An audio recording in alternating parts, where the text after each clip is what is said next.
அனைவருக்கும் அன்பு வணக்கம். ஆன்மீகம் என்பது ஒரு அனுபவம்.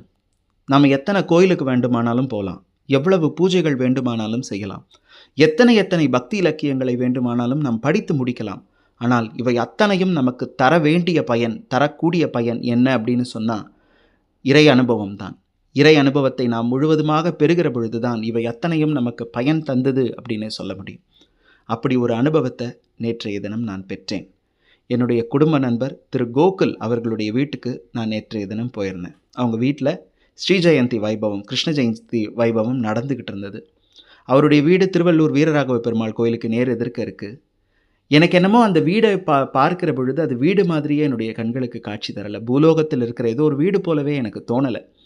அது ஒரு கோலோகமாகத்தான் இருந்தது. ஏன்னா அவருடைய பேரும் கோகுல் தானே, அதனால் அது ஒரு கோகுலமாகவே என்னுடைய கண்களுக்கு காட்சி கொடுத்தது, அகக்கண்களுக்கும் மனக்கண்களுக்கும். காரணம், அங்கே அவர்கள் கிருஷ்ணனை ஆராதித்த முறை, கொண்டாடிய அந்த முறை, அதையெல்லாம் தாண்டி கிருஷ்ணனை அவர்கள் வீட்டில் ஒரு செல்ல பிள்ளையாகவே அவர்கள் பாவித்து கொண்டிருக்கிறார்கள் என்று தெரிந்த பொழுது என் கண்களிலிருந்து வந்த கண்ணீரை என்னால் கட்டுப்படுத்தவே முடியல.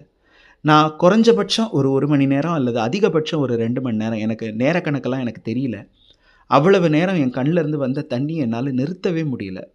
இதெல்லாம் மீறி ஒரு எளிமையாக ஒரு விஷயம் சொல்லணும்னா, அவருடைய வீட்டுக்கு போகிறதுக்கு முன்னாடி வரைக்கும் எனக்கு நல்ல பசி, அவருடைய வீட்டுக்குள்ளே நுழையத்துக்கு முன்னாடி வரைக்கும் எனக்கு நல்ல பசி இருந்தது. ஆனால் அங்கே போய் அந்த காட்சியெல்லாம் கண்ட பிறகு, அதை அனுபவமாக மாற்றிய பிறகு என் பசி ஓடின இடம் எனக்கு தெரியல. 4 மணி நேரம் எனக்கு சுத்தமாக பசியே எடுக்கலை. அவர் வீட்டில் இருந்த அந்த 4 மணி நேரமும் எனக்கு சுத்தமாக பசியே எடுக்கலை. ஸ்ரீ ஜெயந்தியை முன்னிட்டு அவருடைய வீட்டில் பஜனை ஏற்பாடு பண்ணியிருந்தாங்க, நாம சங்கீர்த்தனம், பக்தி சொற்பொழிவு, அதெல்லாம் முடிந்த பிறகு அடியார்களுக்கு திரு அமுது பாலிப்பதுன்னு அப்படின்னு எல்லாமே நடந்துக்கிட்டு இருந்தது. இருந்த அத்தனை மணித்தியாலங்களும் என்னுடைய மனமும் அகமும் என்னுடைய உடம்பில் இருக்கக்கூடிய அத்தனை நாளங்களும் அமுதம் ஊறியது. அதனால் பசி இருந்த இடம் காணாதே போச்சு. நீங்களும் பாருங்கள், திரும்புகிற இடமெல்லாம் கிருஷ்ணமயமாக இருக்கக்கூடிய அந்த அற்புத காட்சியை பாருங்கள். மகாபாரத கதையில் ஒரு பகுதி ஒன்று வரும். அங்கே அவருக்கும் கிருஷ்ணனுக்கும், ஸ்ரீகிருஷ்ணனுக்கும் சகாதேவனுக்கும் இடையிலே நடக்கக்கூடிய ஒரு சம்பாஷணை. பாரத கதையில் கிருஷ்ணன் தூதுன்னே ஒரு பகுதி இருக்குது. 12 ஆண்டு கால வனவாசத்தையும் ஓராண்டு கால அக்ஞாதவாசத்தையும் முடித்த பிறகு பஞ்சபாண்டவர்களுக்கு தேவையான பாதி ராஜ்யத்தை கேட்டு பெறுவதற்காக பெருமான் போகக்கூடிய அந்த இடம். அதற்கு முன்னாடி பஞ்சபாண்டவர்களோடு சேர்ந்து அவர் கலந்தாலோசிக்கிறார். அப்போது அவருக்கும் சகாதேவனுக்கும் நடந்த ஒரு சம்பாஷணையினுடைய முடிவாக ஸ்ரீகிருஷ்ணன் 16,000 உருவத்தை எடுத்து நிற்கிறார். பார்க்கிற இடமெல்லாம் கிருஷ்ணமயமாக காட்சி தந்ததுன்னு மகாபாரத கதையில் வில்லிபுத்தூரார் எழுதுகிறார்.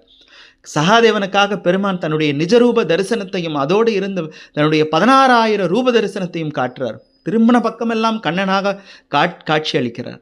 அந்த காட்சியை நான் படிச்சிருக்கிறேன். ஆனால் முதல் முறையாக நான் அனுபவமாக கோகுலண்ணா வீட்டில் தான் பார்த்தேன். திரும்புகிற இடமெல்லாம் கிருஷ்ணமயமாக இருந்தது. நீங்கள் நம்பவே மாட்டீங்க, அவருடைய வீட்டில் இருக்கக்கூடிய தோரணம் முதல் கொண்டு, தோரணத்திலெல்லாம் கூட கிருஷ்ணர் இருந்தார். அந்த முத்து தோரணம் தொங்க விட்டிருந்தார், அதிலெல்லாம் கூட கிருஷ்ணர் இருந்தார். இந்த வீடியோ அண்ணா எனக்கு அனுப்பிச்ச வீடியோ. நான் உங்களுக்கு நவராத்திரியின் போது தனியாக ஒரு வீடியோ ஒன்று அவருடைய வீட்டில் போய் எடுத்து நான் காட்டுறேன். அந்த கிருஷ்ண அனுபவத்தை நீங்களும் பெறுங்கள். 16,000 கிருஷ்ணனை எப்படி சகாதேவன் தரிசித்தானோ அதுபோல் இந்த எளியனுக்கும், இந்த எளியன் மட்டும் இல்லை, போன அத்தனை பேருக்குமே அந்த அனுபவம் நேற்றைய தினம் கிடைச்சிது. அந்த கிருஷ்ணனை கண்ணார கண்டு இப்போ ரசிங்க. இன்னும் சில நாட்களில் நான் நவராத்திரி நடக்கிற பொழுது அண்ணாவோட வீட்டுக்கு போய் அந்த காட்சி மொத்தத்தையும் உங்களுடைய கண்களுக்கு குறைஞ்சது ஒரு 1/2 மணி நேரமாவது அவருடைய வீட்டில் அந்த வீடியோவை எடுத்து நான் உங்களுக்கு போடுறேன்.